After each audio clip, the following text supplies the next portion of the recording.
잘 세우십시다. 잘 세웁시다. 오늘은 특강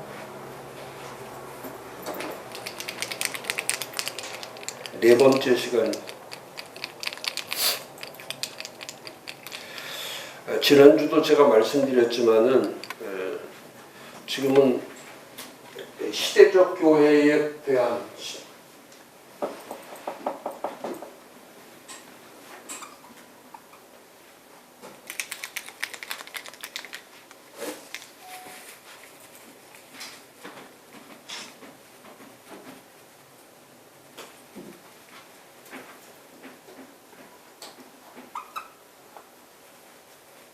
이 시대적 교회를 어떻게 세울 것인가.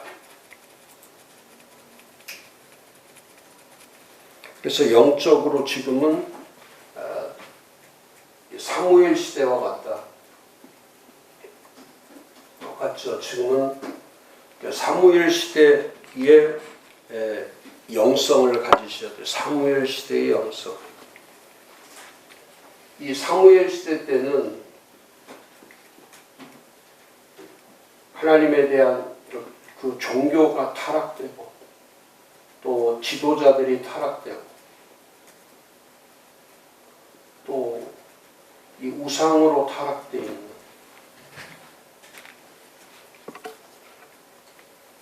그래서 결국은 이 사무엘 시대를 통해서 하나님이 그 살아계신, 하나님께서 살아계신 그 새로운 선지자, 예언자, 이 제사장을 세워서 이 사무엘을 세워서 새로운 시대, 그 신정 국가에서 왕정 국가라고 하는 하나님의 대전환이 일어나는 거죠. 그래서 그 당시에 가장 그 사무엘상 7장이 중심인데, 이 사무엘상 7장을 통해서 1장의 사무엘상 1장에 사무엘의 출생에 대한 말씀이 있고, 그 다음에 그 사무엘이 7장에 가서 강력한 온 이스라엘에게 강력한 말씀을 전하는 메시지가 정확한 거죠. 사무엘이 이 타락한 시대에 메시지를 전하는 거죠.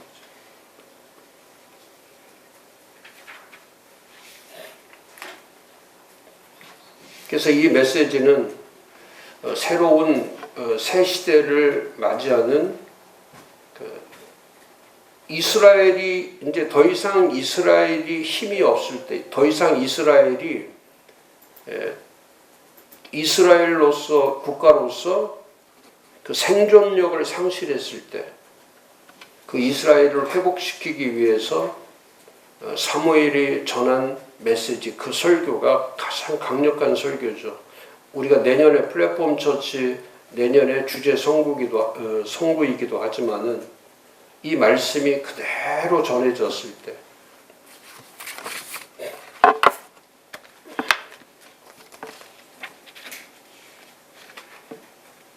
7장 3절 말씀이 그대로 전해졌을 때, 전심으로 하나님께로 돌아오기 위해서 하나님께로 돌아와, 전심으로 하나님께 돌아와. 그러기 위해서는 이 우상들을 다 제거해라. 다 지금 대한민국도 똑같죠.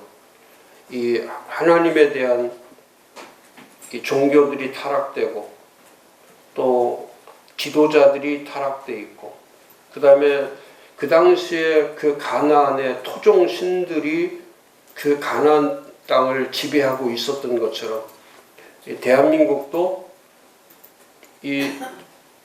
그 오래전부터 이 대한민국을 누르고 있는 이런 토종신이, 토종 우상들이, 이런 미신들이 지금도 곳곳에서 그대로 행해지고 있기 때문에 이 나라가 이렇게 회복될 수가 없는 거죠. 그럴 때 우리 목사들은 누가 돼야 되나? 그건 이럴 때 어떤 리더가 돼야 되냐? 사무엘과 같은 리더가 돼야죠. 그래서 정확한 메시지를 정하는 거예요. 정확한 메시지를 전하는 거예요. 이 코로나 팬데믹이나 위드 코로나 때에 목사님들에게 제일 중요한 거는 명료하고 정확한 메시지가 있어야 됩니다. 그 메시지를 전할 때에 그 메시지를 하나님의 음성과 말씀으로 듣고 그 메시지를 듣고서 돌아오는 거죠. 그러니까 그 말씀을 전했을 때 그 7장 12절에 가면 우리가 잘 아는 것처럼 이 블레셋을 이기고 이 블레셋에서 하나님께서 이스라엘 백성들을 구원시켜 주셔서 여기까지 도우셨다는 메시지가 정확하면 여기까지 도우셨다는 에벤에셀의 그런 언약이 이루어지는 거죠. 그러니까 메시지가 분명할 때 에벤에셀의 역사가 일어나는 거예요. 여기까지라고 하는 그 하나님이 일하시는 그때까지를 얘기하는, 계속해서 일하시는, 과거를 넘어 현재를 넘어 미래까지 이루어지는 그 강력한 하나님의 언약이 이루어지는. 그래서 이 에벤에셀의 언약이 이루어집니다. 에벤에셀의 언약. 이 은혜만 받는 게 아니고 뭐 이렇게 회복만 되는 게 아니라 그 정확하고 바른 리더가 바른 메시지를 전하면 이런 언약이 분명하게 드러나는 거예요. 에벤에셀의 언약이 드러나고, 그리고 또 다시 우리가 아는 것처럼 정말 하나님께서 사용하시는 그 이후에 우리가 사무엘상 17장에 가면은 그 놀라운 역사가 일어나는 거죠. 사울은 하나님의 영이 떠났고, 그러니까 하나님의 영이 떠나니까 악한 영이 들어오는 거고, 또 골리앗이라고 하는 이 세상 사람, 이 골리앗은 전형적 세상 사람이죠. 사울은 하나님의 영이 떠난 사람. 그러나 다윗은 언제나, 그 다윗은 어릴 때부터 그는 하나님 중심 신앙이었기 때문에 그는 부족하고 어린아이고 아무것도 할 수 없는 그 물맷돌 하나 가지고 어떻게 그 대반전의 역사를 일으키겠습니까? 그러나 하나님은 그 물맷돌 역사보다 더 위대한 역사는 그 하나님에 대한 절대적 신앙, 이 전쟁은 여호와께 속한 것이라고 하는, 이 전쟁은 여호와께 속한 것이다. 그리고 이 전쟁은 반드시 여호와로 인하여 이거는 승리하는 것이다. 그런 다윗의 시대가 열리는 거죠. 그러니까 사무엘에 의해서 그런 이스라엘을 다시 재회복시키고 또 그 왕정 정치를 시작하는 이스라엘의 가장, 그래도 이스라엘이라는 나라가 세워져 가는데 가장 중심 역할을 한 사람이 바로 이 사무엘과 같은 사람, 사무엘이란 말이죠. 그럼 오늘도 마찬가지예요. 목사님들은 뭐 다니엘 기도나 뭐 성경에 여러 인물들이 있지만 그런 걸 찾는 것이 아니라 시대적 선지자, 시대적 예언자, 시대적 제사장이 되어서 정확한 메시지를 전할 때에 거기서 그 메시지에서 하나님의 언약이 이루어지는 거죠. 그래서 저는 지금 목사님들은 정말 사무엘상하와 같은 그런 시대적 목회, 사무엘상과 사무엘하를 좀 많이 이렇게 보면서 어떻게 우리가 정확하게 메시지를 전해야 될지를, 그걸 전하는 게 가장 중요한 거죠.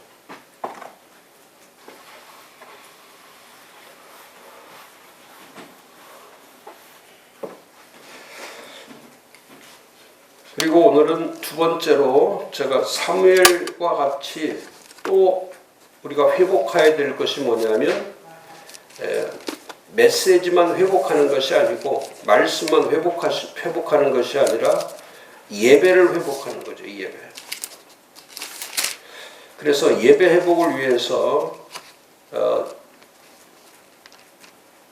지금부터 준비해야 될 것이 가장 중요한 예배는 이사야의 예배죠. 이사야.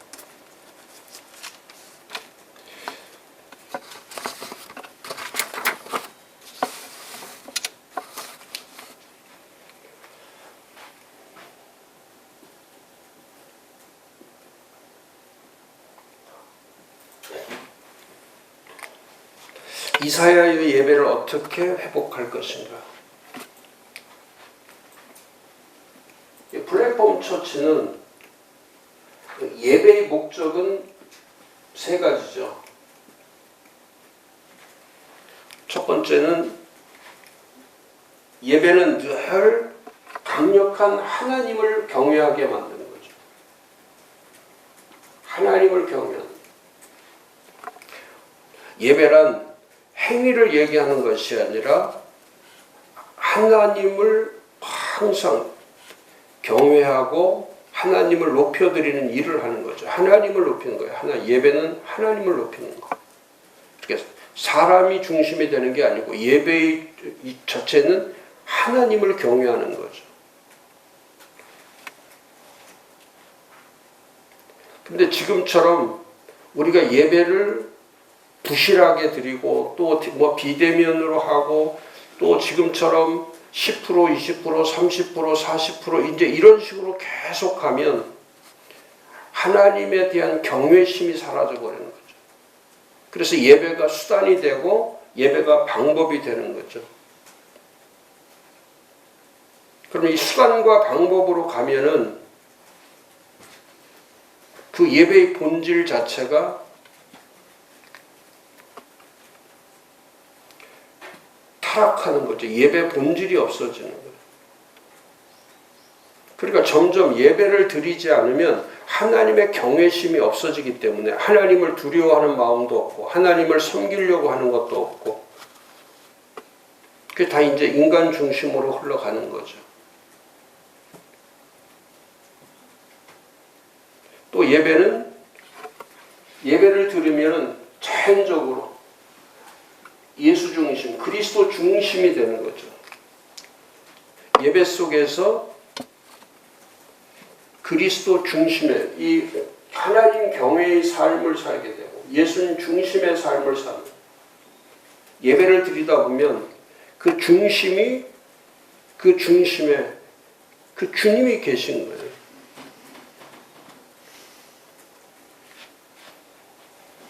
그러니까 그리스도의 중심의 삶을 사니까 예수 중심의 삶을 사니까 항상 그리스도를 닮은 모습이 그대로 나오는 거죠. 그 다음에 예배를 드리면 그 자체가 이 성령 충만의 삶을 살게 됩니다. 예배 속에서 이 성령의 충만함을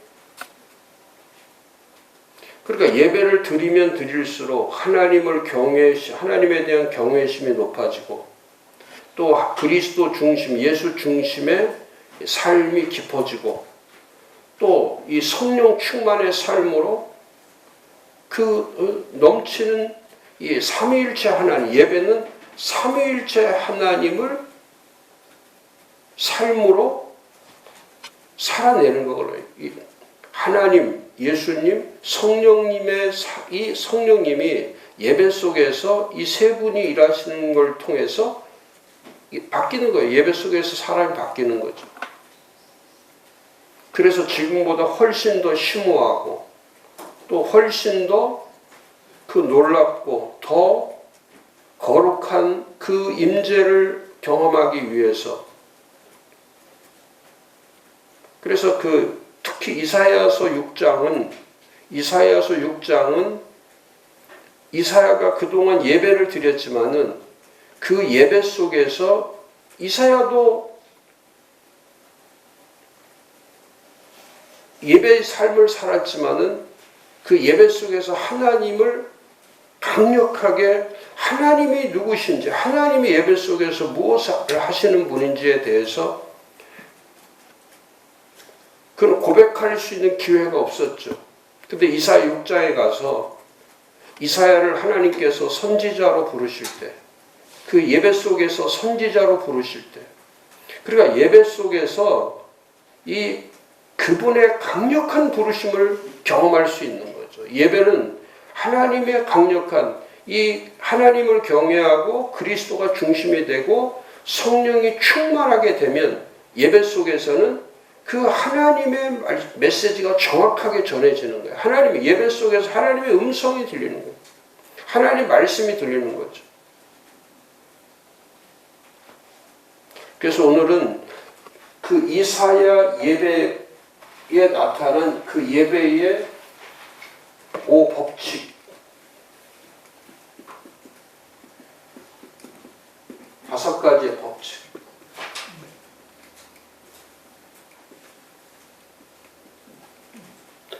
첫 번째 예배는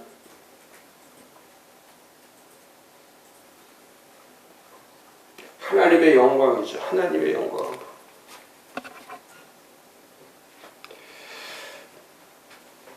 그래서 1절에 보면은 우시야 왕이 죽더래에 내가 본즉 주께서 높이 들린 보좌에 앉으셨는데 그 옷자락은 성전에 가득하였다.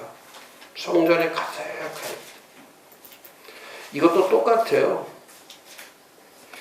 이제 우시야 왕이 우리가 잘 아는 것처럼 우시야 왕은 16살 때 왕이 돼가지고